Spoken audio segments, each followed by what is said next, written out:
97% students में तुम आते हो या नहीं आते हो, ये आज तुम्हें रियलाइज हो जाएगा, क्योंकि एम्स एग्जाम इस साल 2025 के अंदर करीब करीब 2 लाख स्टूडेंट देने वाले हैं।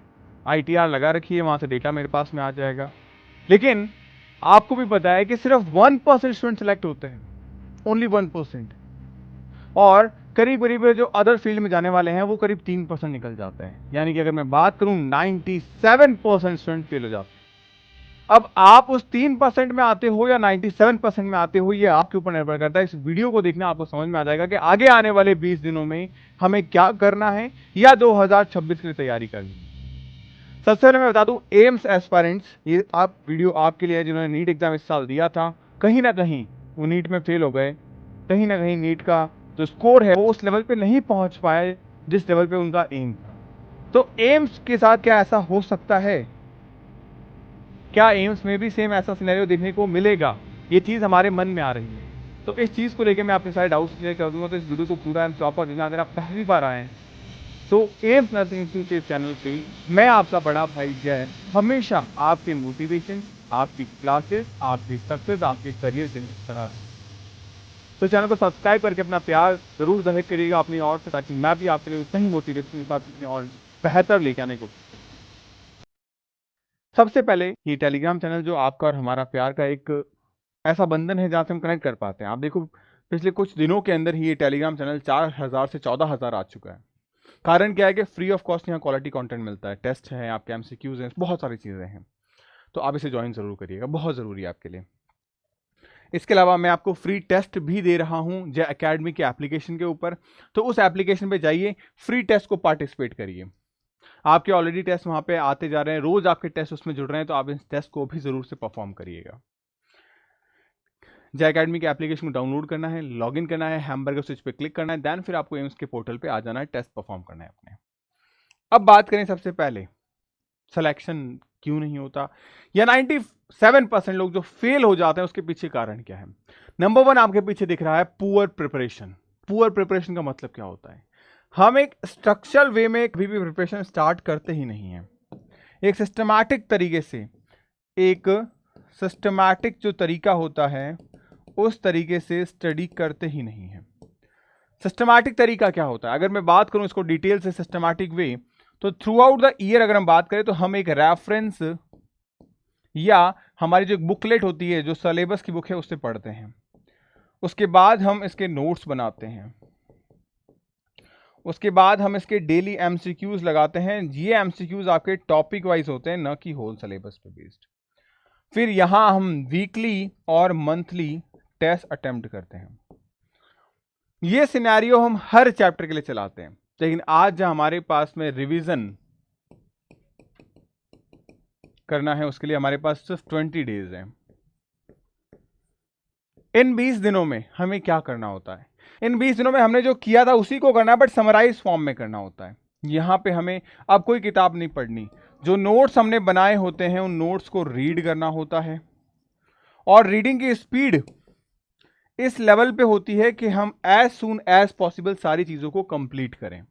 यानी कि अगर मैं बात करूं, रीडिंग की स्पीड आपकी ये होनी चाहिए कि 30 मिनट्स में हम यहां पे करीब करीब 20 पेजेस पढ़ लें।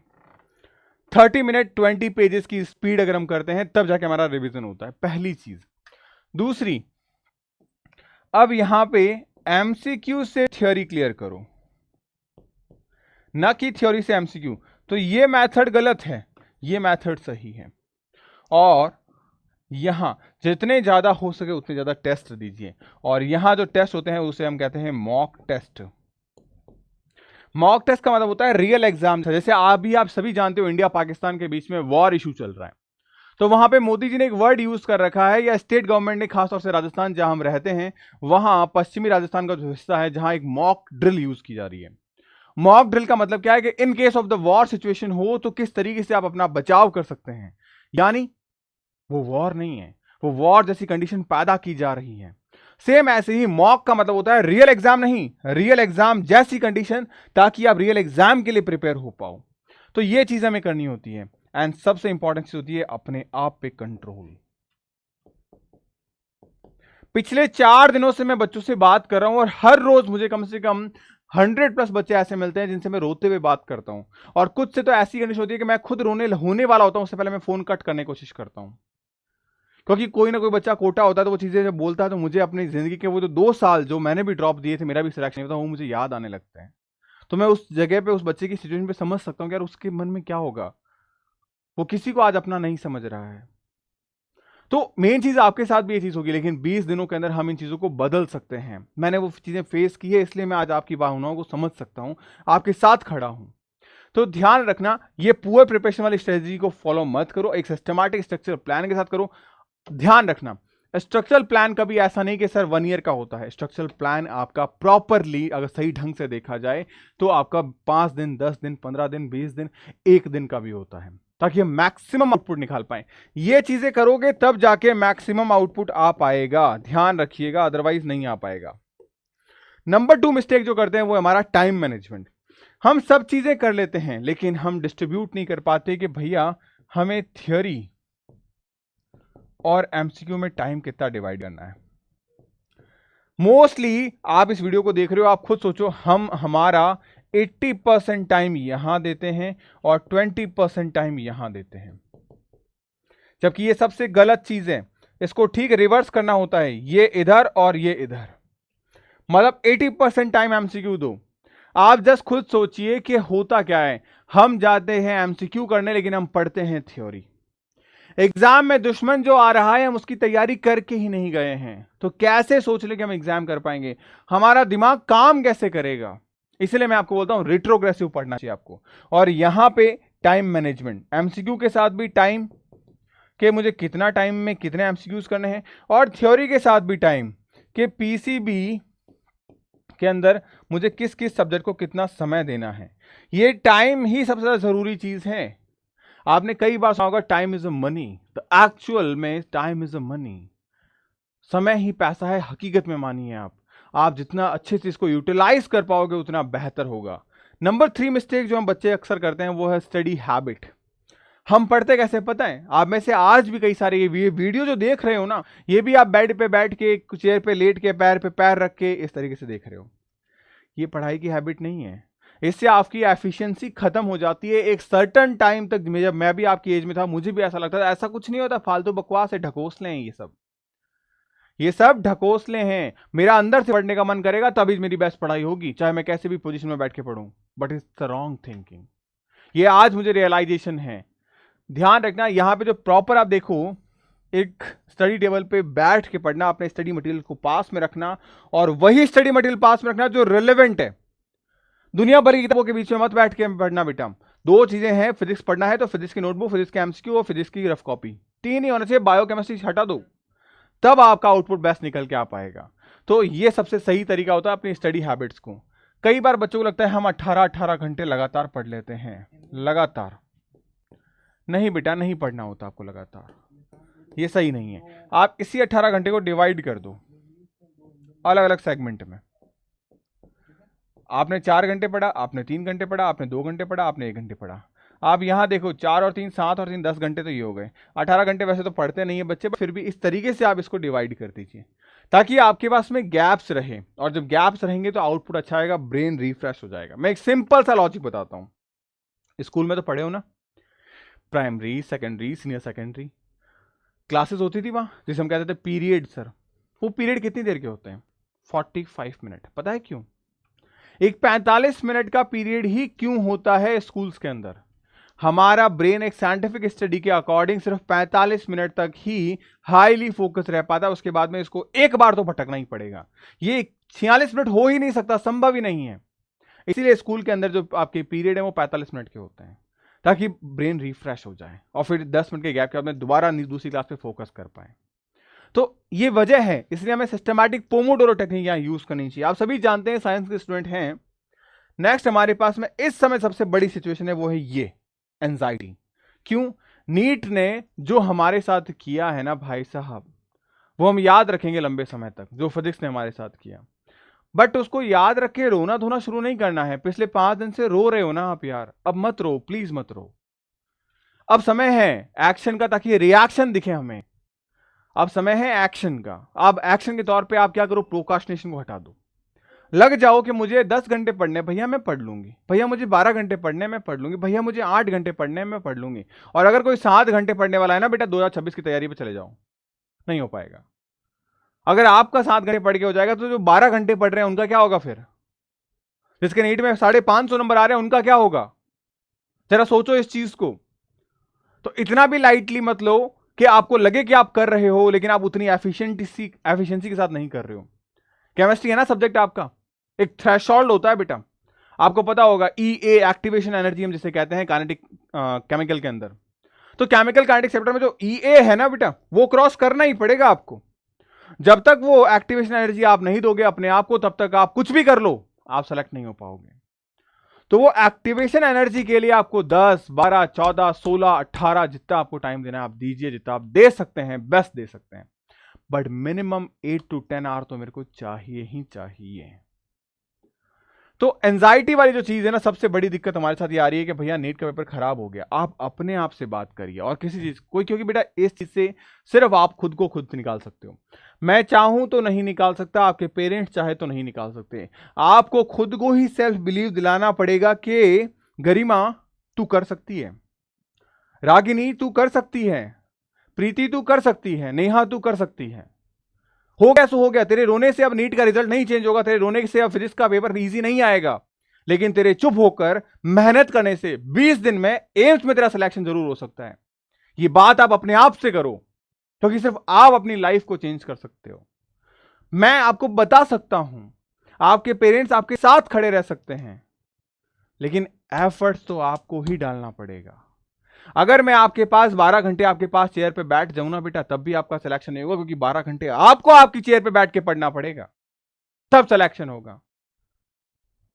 और यह चीज करनी पड़ेगी, इस चीज को माइंड में डालो, तब जाके एंजाइटी दूर होगी। मेरे पास में ऐसा कोई हॉर्लिक्स नहीं है कि मैं आपको पिला दूं और एंजाइटी खत्म हो जाए।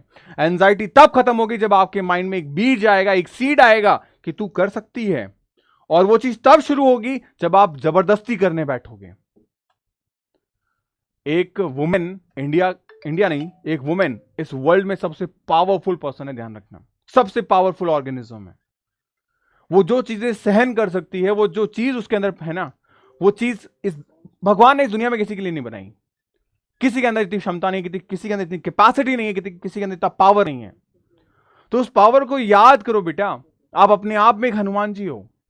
अपनी सिचुएशन को याद करो कि मैं कर सकती हूं, तो definitely you can do it. And the fifth number पे हमारे पास सबसे इंपॉर्टेंट चीज आती है इन सब के बाद में, वो है हमारा सेल्फ डिसिप्लिन। अगर इन सब चीजों से बाहर, ये चारों स्टेप से बाहर आ जाते हैं, तो हमारे पास में आता है, ठीक है भैया, now I am on a chair and table with a pen and copy. तो बस डिसाइड करो टू डू लिस्ट के अंदर फिजिक्स के ये चैप्टर, केमिस्ट्री के ये चैप्टर, बायो के चैप्टर, इनके इतने इतने एमसीक्यूज बनाने हैं। तुम्हारी जिंदगी का वही मकसद है अब। वो एक दिन वो 3 चैप्टर, वो दूसरा दिन वो अगेन 3 चैप्टर, वो तीसरा दिन वो अगेन 3 चैप्टर।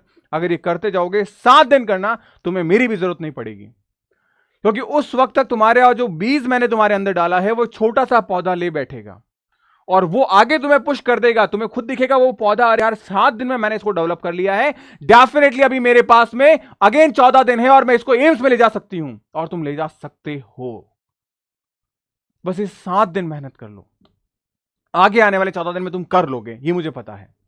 तो ध्यान रखना, ये सेल्फ डिसिप्लिन सबसे बड़ी चीज है। प्रॉपरली सिस्टमैटिक वे से आप करो, अच्छे से कर जाओगे। बट नाउ क्वेश्चन एक और आ जाता है, भैया हाउ, HOW, कैसे? कैसे का जवाब मैं आपको बताता हूं। ये रहा आपके लिए उम्मीद बैच। फास्ट ट्रैक बैच अब आप ज्वाइन नहीं कर पाएंगे, बिकॉज यहां पे सीट्स क्लोज हो चुकी है बेटा। हम लिमिटेड बच्चों को ही पढ़ाते हैं ताकि हमारा पूरा ध्यान उन बच्चों पर रहे। तो नाउ सीट फिक्स थी, बैच क्लोज हो चुका है, एडमिशन अब यहां नहीं मिल सकता। उम्मीद बैच में आपको एडमिशन मिल सकता है, अभी सीटें हैं आपके पास में, तो उम्मीद बैच आप ज्वाइन कर सकते हैं। प्रॉपरली सारी चीजें सिस्टमैटिक वे से मैंने आपको 100 आवर का जो क्रैश कोर्स है, and physics and chemistry and bio and with additional subject GK, ये आपको मिलेगा। और वो भी रिवाइज जीके। रिवाइज का मतलब करंटली जो चीजें चल रही हैं, 2024 में जो एग्जाम का पैटर्न चेंज हुआ, ये सारी चीजें मैं आपको बेहतर तरीके से देने की कोशिश कर रहा हूं। तो I think you should watch. ये आने वाले 20 से 21 दिन आपको फॉलो करना चाहिए, बिकॉज 2,000 रुपए का बैच है, आपकी लाइफ से ज्यादा बड़ा नहीं है, आपके ईयर से ज्यादा बड़ा नहीं है। लेकिन जो कंटेंट मैं डिलीवर कर रहा हूं 100% श्योर हूं मैं और मेरी पूरी टीम कि आपके लिए वो 100% एफिशिएंट है। आप सेलेक्ट हो जाओगे उससे बेहतरीन रैंक के साथ। एम्स के पीवाईक्यू क्वेश्चन पेपर की पीडीएफ भी मैं आपको दे रहा हूं, क्योंकि ये बुकलेट अभी आउट ऑफ स्टॉक हो चुकी है बेटा। ये एक सिंगल पीस मैंने इसलिए रखा था कि मैं आपको बार बार बता पाऊं कि आउट ऑफ स्टॉक हो चुकी है, क्योंकि पिछले 5-6 दिनों के अंदर जे एकेडमी पे मोर देन 6,200 प्लस बच्चों ने कोर्सेज एनरोल किए हैं और मेरे पास बुक का स्टॉक सिर्फ 5,000 का था। अब मैं इसे प्रिंट कराऊंगा, इसे आप तक पहुंचाऊंगा, डिलीवर कराऊंगा, तब तो करीब 15 दिन निकल जाएंगे और एग्जाम बहुत करीब आ चुका होगा। और मैं नहीं चाहता कि जैसे मैंने फ्री बुक आपको बैच में प्रोवाइड करवाई है उसमें आप लेट हो जाओ सिर्फ, तो मैंने वही सेम फ्री बुक आपको एज ए पीडीएफ आपके बैच में अपलोड करवा दी है। तो नाउ आप कर सकते हैं इसको। सेकंड चीज, इसका सॉल्यूशन भी मैंने करवा रखा है इसमें, तो प्रॉपर्ली सारी चीजें आपको सिस्टमैटिक वे से आपको मिल जाएगी। इसके अलावा टेस्ट प्रैक्टिस कैसे करें, 150 टेस्ट मैं ऑलरेडी दे चुका हूं और आपके जो 50 टेस्ट के बाद 30 टेस्ट और बन रहे हैं। मैं करीब 4 टेस्ट बना चुका हूं और आपके अपलोड हो जाएंगे जल्दी, क्योंकि हमें कंटेंट पे मेहनत करनी होती है। ये मॉक टेस्ट है तो एम्स लेवल के होंगे और खास तौर से जो एम्स नीट का पेपर हुआ उसको भी मैं कंसिडर कर रहा हूं, ताकि आपका एग्जाम बिगड़े नहीं, हम हर लेवल पे जाके तैयारी कर पाए। तो ये भी आपको आपके बैच में मिल रहा है। प्रॉपर्ली सिस्टमैटिक तरीके से आप ज्वाइन कर सकते हैं। 2026 की जो तैयारी करने का प्लान करें कि नहीं भैया मैं 2026 की तैयारी करूंगी या करूंगा, तो डेफिनेटली आप ज्वाइन कर सकते हैं उम्मीद प्लस बैच, जहां इस बार हम आपको ये पूरी बुकलेट, हम नोट्स आपको प्रोवाइड करवाएंगे हमारे खुद के, जिससे बेहतरीन तरीके से आप तैयारी कर सकते हो। मतलब अब आपको नोट्स बनाने की झंझट खत्म कर दी है, अब आप खुद तैयारी करिए उन्हीं नोट्स के साथ जो हमारे खुद के हैं, हमारे खुद के बनाए हुए हैं। कलरफुल प्रिंटेड नोट्स फॉर्मेट में आपके पास मिल जाएंगे। साल भर आपको 3 बार रिवाइज में कराऊंगा, हर एक चीज सिस्टमैटिक वे से मैं आपको कराऊंगा बेहतरीन तरीके से जितना हो सकता है। इसमें GK, nursing, aptitude, English, physics, chemistry, bio भी है। एमसीक्यू और थ्योरी क्लासेस सारी चीज मैंने इसमें आपको दे रखी है। तो तैयारी करिए, शानदार तरीके से करिए, जानदार तरीके से करिए। ठीक है बच्चा पार्टी, तो मिलते हैं नेक्स्ट वीडियो के अंदर। और ये जो गलतियां मैंने कहा है कि 97% स्टूडेंट क्यों फेल हो जाते हैं, इस बात को ध्यान रखिएगा कि आप उसमें से नहीं आते हो। अगर ये वीडियो आपके पास पहुंचा है तो आप उसमें से बिल्कुल नहीं आते हो, आप उन 3% में से आते हो जो सेलेक्ट होते हैं या बेहतर करते हैं अपनी लाइफ के अंदर। मिलते हैं, bye bye, take care, stay happy, stay healthy.